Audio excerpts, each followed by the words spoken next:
What's up, boys? I have some exciting news. This week's broadcast is all about influencer marketing. I had the chance to sit down with Jane Ko, the Taste of KoKo, a food blogger from Austin, Texas. And she talked about all things social media as relates to her vertical alignment within her audience base and the type of content that she posts. So check it out. It's in the clip right after this intro, the Taste of KoKo on Voycd. We are here live at Social Media Week Austin, and I have a very special food blogger that's local here in Austin as well, Jane Ko. Thanks for having me. So yeah, we were just chatting a little bit right before this session. So I've been blogging for 10 years, which is a decade. That is a whole decade. I know, it's been a crazy journey, especially when this year started. I was like, wow, has it been a decade since I launched my little food blog when I was in college? I went to UT, KoKo Horns, and I originally started off as a food blog, and then about 5 years in, I kind of transitioned into restaurant coverage in Austin as the city was growing. And so now Taste of KoKo is really like a food and travel blog that focuses primarily in Austin, but I also work with a lot of destinations. You mentioned earlier that a book. Yes, it took me a while. I always knew I wanted to do a book. I mean, I think that's most people's bucket list, but it sometimes didn't happen. And so for me, I get so many questions every single day on like, hey KoKo, I'm coming in town, where should I eat? You just asked me like, what's my favorite restaurant? And over the years, I've probably gotten thousands and thousands of requests by now. And so I finally got around to launching my own pocket-sized guidebook to Austin, Texas. So it's finally live. It's available in 40 locations in Austin, including the Austin airport, and also on Amazon.com, called KoKo's Guide to Austin. That's great. Pick one up. If you're in Austin, do it. So, let's kind of dive into my first question and something that you just mentioned. You're approached by so many different people, opportunities alike. How do you manage brand endorsements? So I think my mindset is very different from the typical blogger / influencer in like the last 3 years. Is because when I started 10 years ago, there was nothing. Instagram wasn't around and no one was making money. You didn't know you could make money. But now the people who are wanting to become an influencer, you're doing it as much as you like to say like, oh, I just want to help people or whatever. Right. At your core, it's because you read a Forbes headline that an influencer X, Y, and Z is making 7 figures, and you want to do that too. And it's true. And so people are coming into this with a different mindset. They're like, well, I want to make money. So I have so many people that reach out to me every single day saying, hey, I want to do what you're doing. Hey, I've been blogging for 6 months and I still haven't gotten that partnership with Nordstrom. And I'm posting the same kind of content. I'm posting these beautiful photos. I've done some like ad placements and it's just not happening. I'm still only getting paid $50 a post. And for me, the only advice I can give is when I started, it was a little different, right? So I really focused on the city that I lived in and the people that I'm servicing. Obviously not everyone came to me as a resource on things to do and where to eat and like where to travel, but that's always my core is restaurant coverage in Austin. That's what I do 99% of the time. And guess what? It is completely unpaid. It is unpaid. I've never had a single restaurant pay me. Some of them have offered, which is very generous and kind of them, but I have never charged for any local restaurant or business because I don't need to and I don't want to. Yeah. And because of the audience that I have cultivated, big brands like IKEA, Jameson, Whole Foods, Target have all come to me looking to do partnerships. When it comes to that maintaining your brand persona, because you have created such a great platform, who inspired you to go on this journey? No one, and I don't mean that in a cocky way, but you also have to think about 10 years ago, there was none of these all success stories like Teza or something Navy, or there wasn't all these proven case studies that this was a viable career path. So for me, my encouragement was basically I grew up in a small town and I was always the tiniest person in class that was always bullied and picked on. So growing up, this is not meant to be a sad story, but basically I was reinforced up till the age of 19 that, hey, you're not going to make it in life.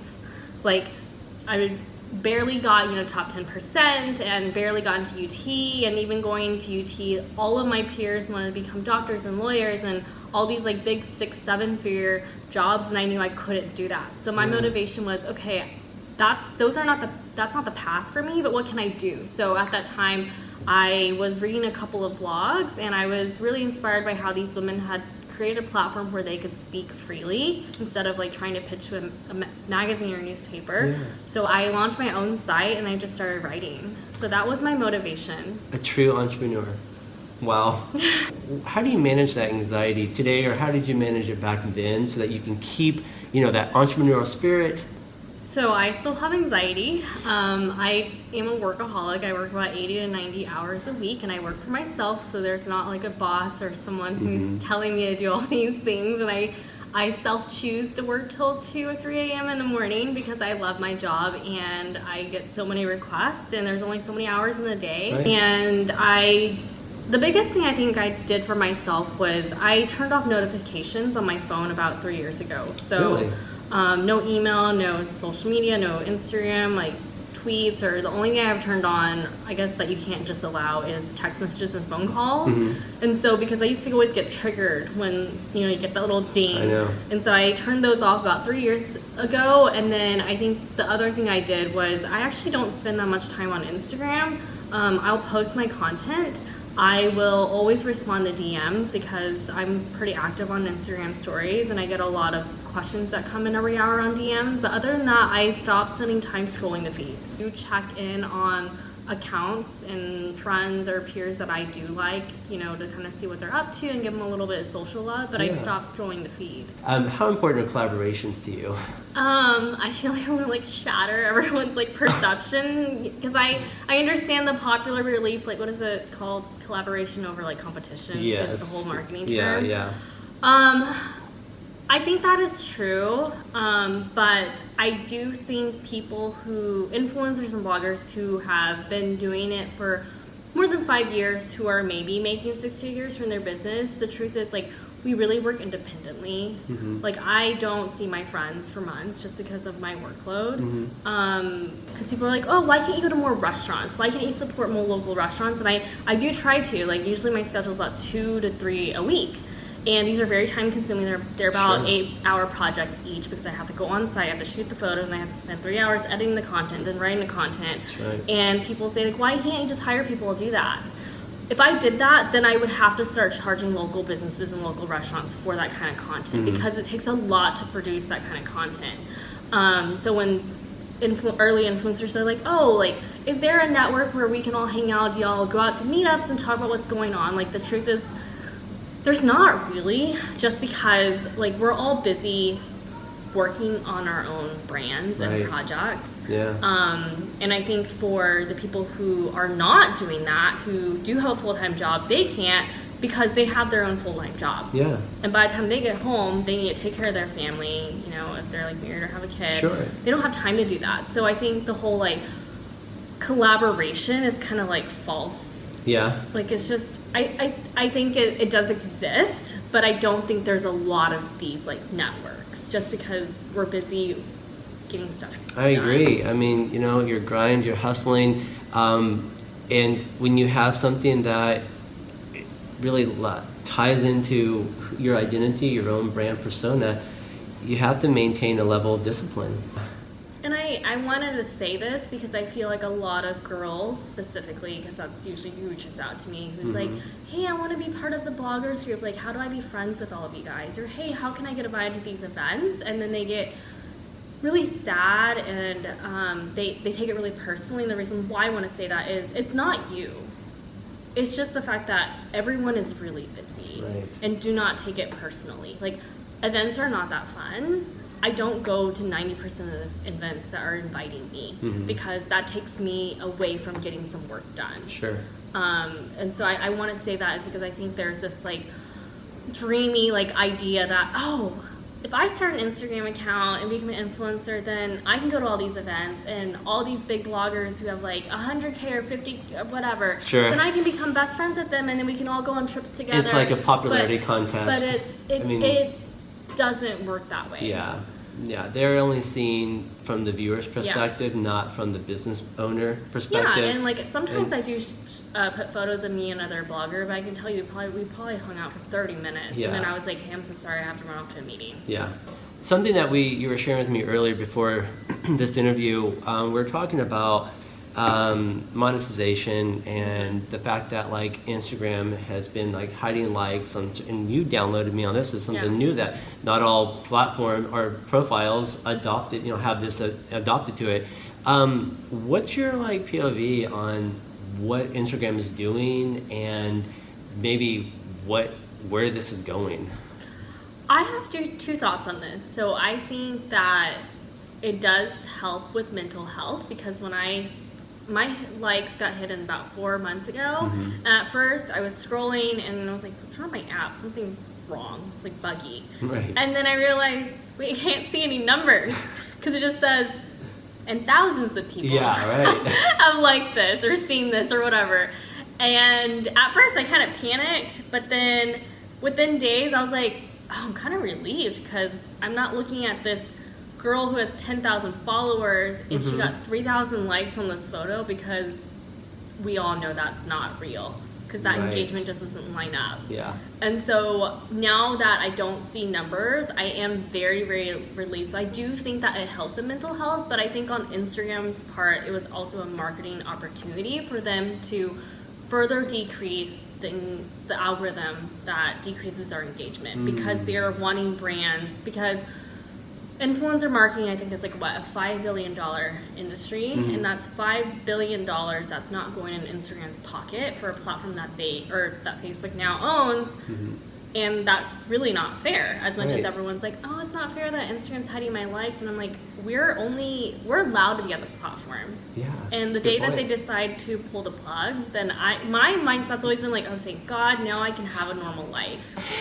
That's kind of where I'm at. Yeah. And so I think they hid likes really as a marketing strategy to get brands to, they're not wanting brands to stop paying us, but they just want brands to allocate part of that budget to boosting the post. Yeah. Which I am all for, because I would say 90% of the campaigns that I do, the brand is not boosting the post. And it's not because they don't want to.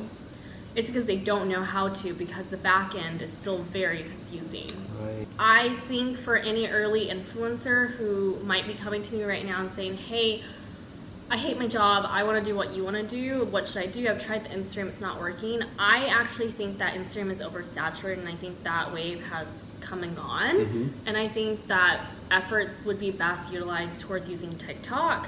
I personally don't really like TikTok. I post 3 videos that have all gotten 100 views each, and I don't think that's the best use of my time, just because I have such a developed audience that's dedicated to my channel on Instagram. So because again, it's time, right? Right, sure. Is if I start allocating time towards trying to build a following on TikTok, it takes my time away from the blog and Instagram. But I think if you're an early influencer who is not getting much traction with Instagram, there's a lot of easy opportunity to get on TikTok right now. And I remember back when I began within the whole influencer space, it was with Vine. Yeah. And then it all of a sudden was like, just died. Yeah, and they were like, now what? But and I question if TikTok would be around in a year, which is also why I don't want to allocate time to that platform, because I just feel like if it's just gonna go away, which you don't know. Instagram, Facebook, Twitter, those are like legacy platforms. They're never really gonna go away. They'll shift, and well, you have to adapt with them. You have to adapt with them, 100%. Okay, so let's kind of final thoughts, because everything's been really awesome.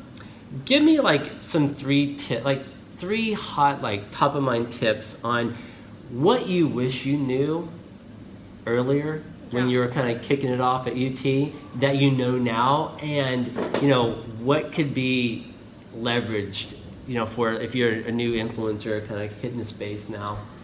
I don't think I could have given myself any tips, because Twitter wasn't around, Instagram wasn't around, Vine, like TikTok, these things weren't around, so I can't really give myself advice, because those resources weren't there at that time. I think about this quite often, because people ask me like, oh, what is the secret to your success? And when I say like, well, I've had my business for 10 years, and it took about 5 years for me to actually start making a single dollar. And then people are like, well, I don't have 5 years to sacrifice. And I'm like, well, no, it's not going to take you that long, because when I started, it wasn't a way people consumed media. Right. It was still TV, it was still print media, and then in 2015 things started changing, and then print media started dying, TVs, there's like, I don't know, the Disney Plus streaming and all this stuff. Yeah, it's not traditional. So I don't know if I could have given myself any advice because I feel like I started at a perfect time. And I started on the website, and then I slowly transitioned towards Instagram. I actually think because I was heads down, I guess this could be a form of advice, is that I've always been kind of heads down. Like every once in a while I'll pop up and see what people are doing, like, oh, this influencer launched courses. And then there was the whole like fake course fiasco thing that happened. And I feel like because I've always been heads down and looking at like, okay, what are people wanting? Oh, people really want like a brunch list. Let me spend some time really working on a best brunch in Austin list, and it hit page 1, result number 3, right?